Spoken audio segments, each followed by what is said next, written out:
Hi folks, Nick Shaheen here recapping the week ending 6/19.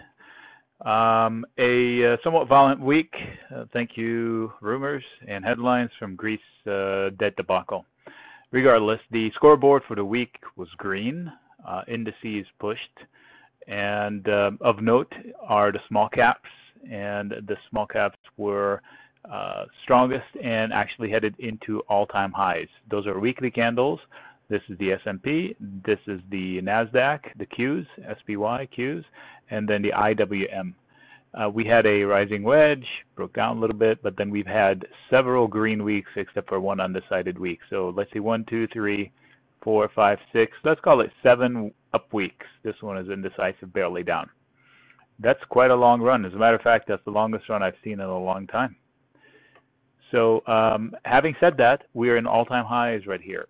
The broader indices did not fare as well. They did end up green, but they did touch the highs close to, but reverted lower. The Greek debt debacle issue at hand is getting heated, and that means we may finally be closer to a resolution. That's the good thing. The bad thing is it could happen in a good manner or in a terrible manner. So that's why going forward I raise the flag to be cautious in the short-term trades, especially in credit spreads. So the bulls are not complaining because we keep getting these run-ups, baseless run-ups on just rumors, and it's the same rumor. We got a great deal, we got a deal, we got a deal. And that's what happened last time, and we went to from one high to another, and that was in February of this year.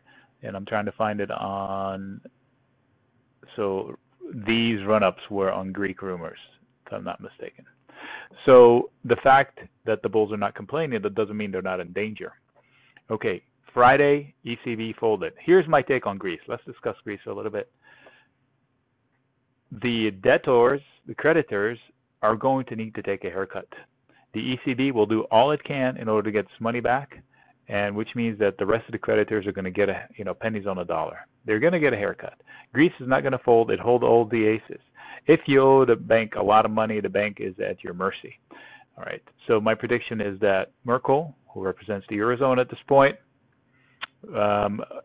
will have to agree to whatever Greece needs to do in order to save face with its own constituencies, and either extend it or give them enough room in order for them to deliver something acceptable so everybody can save face.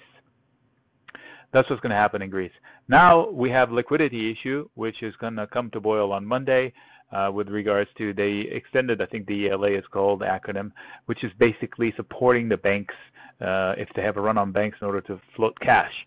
So that they've extended it, but unfortunately we had withdrawals in Greek banks from the deposits that equal almost the entire increase in the limit.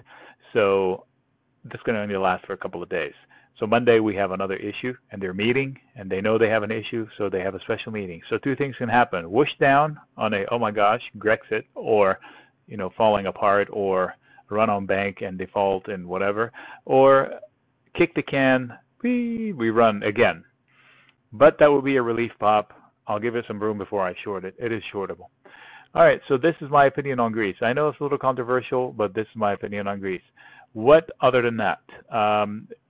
Next week, rumors aside, we do have fundamentals. I want to look at real estate. Basically, we have reports, economic reports, but most notably, I think, are real estate related.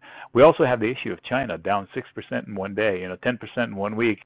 Oh my gosh, correction territory, but they're up 40%. So down 10% is not going to matter much, really. So it's not a big a deal, and it's not a typical correction when you've been up 40% in just a short period of time. This is the FXI. It doesn't really represent it. Oops, right. I was like, that doesn't look like the FXI. There we go. See this rise? This is somewhat China, not quite, but in free fall now. So we'll see what happens on Monday. So they have, I think, inflation numbers to come out next week. If the inflation numbers are hot, they can't say we're going to do more QE. If they're cold, So they're going to sell. If they're cold, then they'll say they can talk bullish, dovish, and say, oh, we're going to do more, we're going to do more, cut rate, add liquidity somehow. So that could be bullish the Chinese markets. So that's fundamentally next week. So how do I trade it? I continue to get ranges. Our ranges are spot on so far, spot on. We're in the middle of the range. We have resistance above, we have support below. Rinse and repeat. How do I trade it? Very carefully. There's no reason. Most traders should sit out Monday, sit out next week if we don't get a resolution on Monday. Basically sit out until the headline risk goes away. Or if I want to trade, I trade outside and away from current, I'm talking credit spreads from current prices.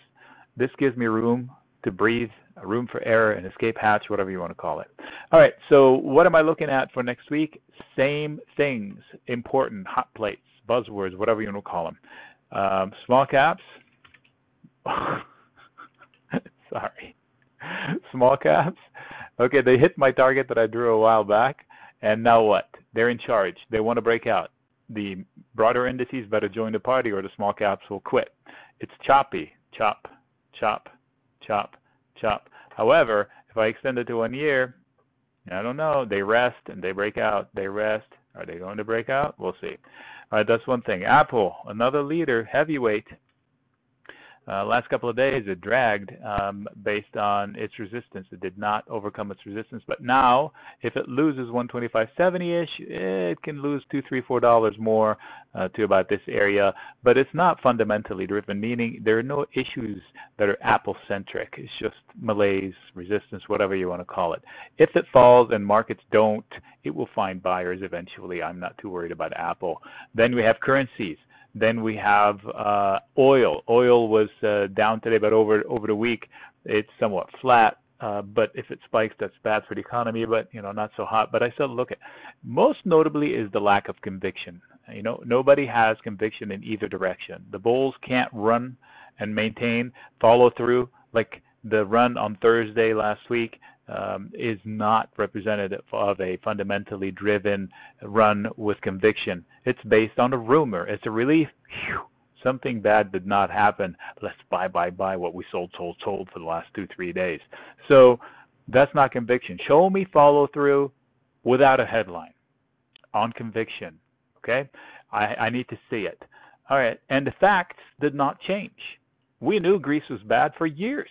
We knew this. We knew that. Everything has been known. We knew they're raising rates. We knew they're no longer QE. The balance sheet is shrinking. EQE is in effect. China QE is in effect. Japan QE. All of this is known. There are no surprises. Nothing new. Absolutely nothing new. And here we are. So show me conviction. All right. Ranges are, here's what the SPY look like. And if you want to see on the daily, we're still stuck. That's the one note that I don't like about the market. This green line, the dashed green line on the bottom, is a long-standing line, this one.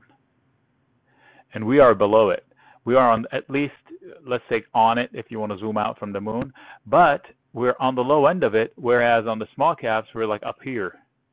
On the Qs, we're also towards the higher end, threatening a breakout rather than a breakdown, or closer to the upper end than the lower end. So here's the lower end longer standing. So why are the SPY, why is the S&P dragging? So will the others follow suit? Who's right? The S&P or the small caps, basically, is what I'm asking. Things on the hot plate. All right, so what about rates? And rates acted weird this week. This is the 10-year, fell apart this week. It showed a breakout. It hit my target, and I thought this second target was going to get followed, but nope, broke down. We'll see what happens. As far as the other thing we usually look at, oops, sorry about that, typed it in the wrong box. Transports, everybody talks about them. They need to break this lower high descending trend. Look, lower high, lower high, lower high, lower high, lower high. And now they're stagnant a little bit, but they're hitting against it. They need to break it so they can get to here. They hit my lower target. I didn't know which target they were chasing. They chased the lower one. And now they're coming back up to the orange one. They need to break it back up. I don't think markets can rally. They're not saying that the markets are going to fall apart, but they're saying, hey, markets, don't be running without me. All right, this is my thoughts. Nick, signing out. If you have any questions, let me know.